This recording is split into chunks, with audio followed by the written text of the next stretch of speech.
اور اس وقت کو یاد کرو جب لقمان نے اپنے بیٹے کو نصیحت کرتے ہوئے کہا کہ بیٹا اللہ کے ساتھ شرک نہ کرنا، شرک تو بڑا بھاری ظلم ہے۔ جو لوگ شرک کرتے ہیں وہ کہیں گے کہ اگر اللہ چاہتا تو ہم شرک نہ کرتے، اور نہ ہمارے باپ دادا شرک کرتے، اور نہ ہم کسی چیز کو حرام ٹھہراتے۔ اسی طرح ان لوگوں نے تکذیب کی تھی جو ان سے پہلے تھے، یہاں تک کہ ہمارے عذاب کا مزہ چکھ کر رہے۔ کہہ دو کیا تمہارے پاس کوئی سند ہے؟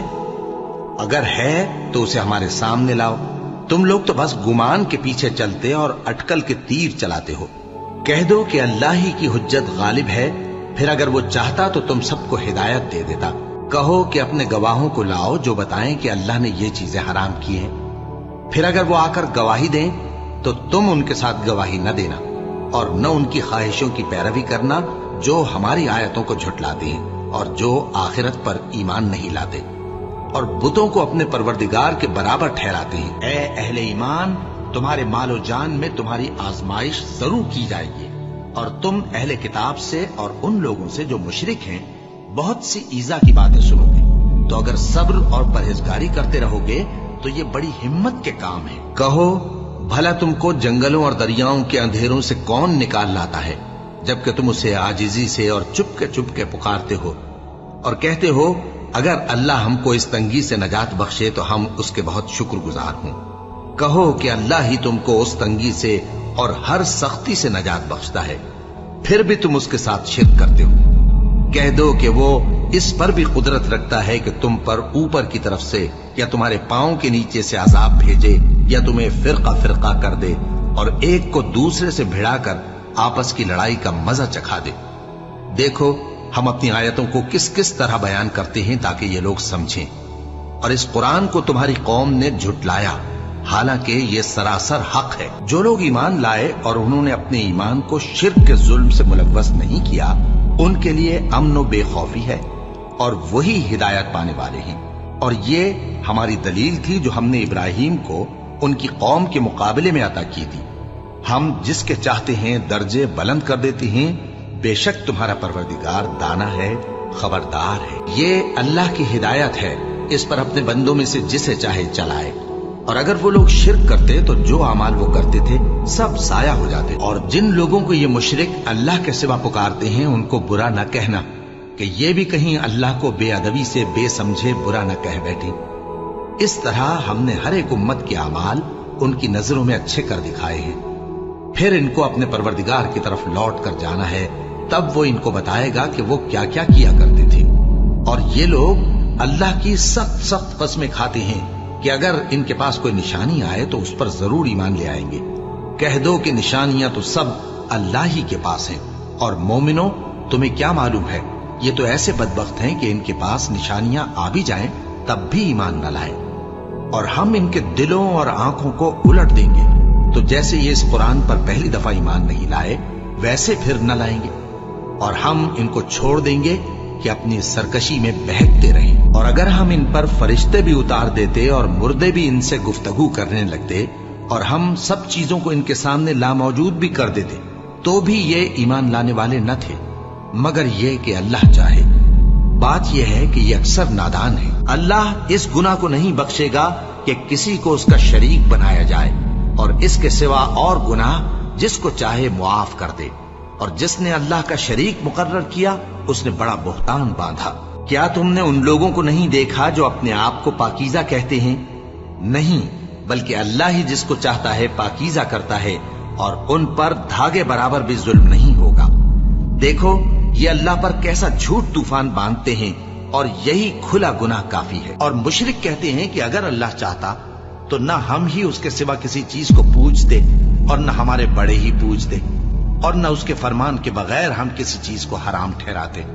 اے پیغمبر، اسی طرح ان سے اگلے لوگوں نے کیا تھا، تو پیغمبروں کے ذمے اللہ کے احکام کو کھول کر سنا دینے کے سوا اور کچھ نہیں۔ اور جب مشرک اپنے بنائے ہوئے شریکوں کو دیکھیں گے تو کہیں گے کہ پروردگار یہ وہی ہمارے شریک ہیں جن کو ہم تیرے سوا پکارا کرتے تھے، تو وہ ان کے کلام کو مسترد کر دیں گے اور ان سے کہیں گے کہ تم جھوٹے ہو، اور اس دن اللہ کے سامنے سرنگوں ہو جائیں گے، اور جو طوفان وہ باندھا کرتے تھے سب ان سے جاتا رہے گا۔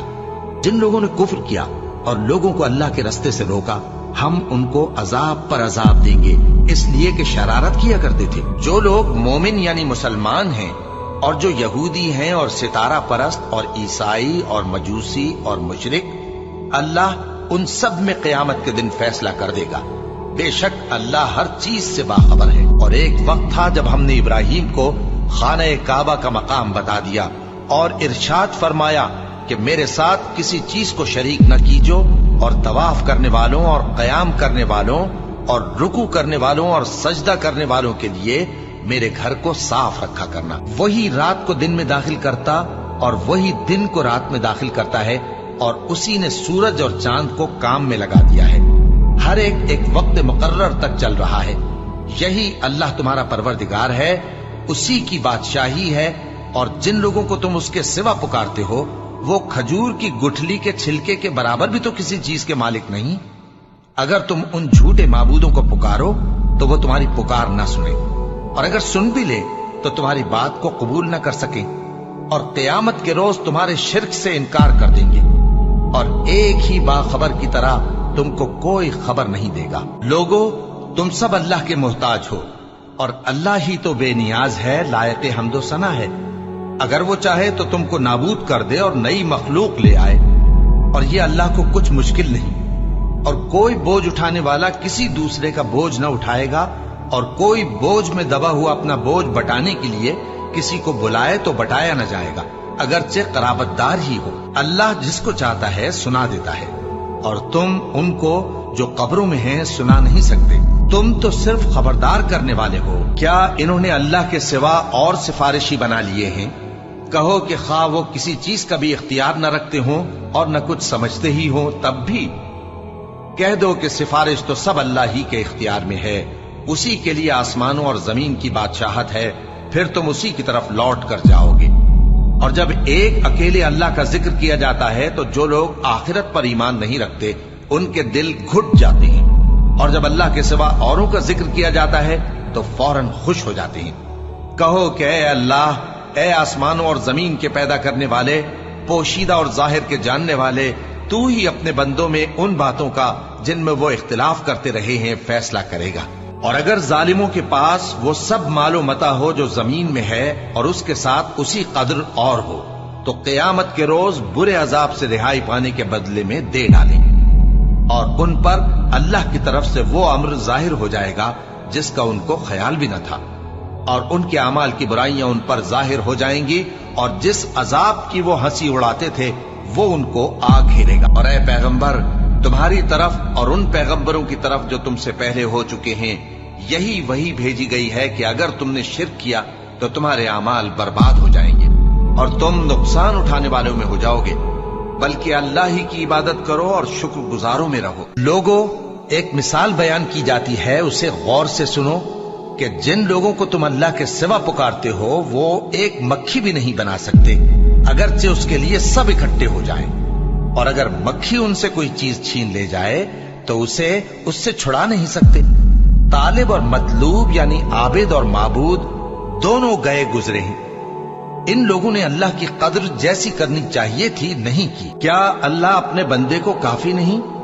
اور اے نبی، یہ تم کو ان لوگوں سے جو اللہ کے سوا ہیں یعنی غیر اللہ سے ڈراتے ہیں، اور جس کو اللہ گمراہ رہنے دے اسے کوئی ہدایت دینے والا نہیں، اور جس کو اللہ ہدایت دے اس کو کوئی گمراہ کرنے والا نہیں۔ کیا اللہ عزت والا، بدلہ لینے والا نہیں ہے؟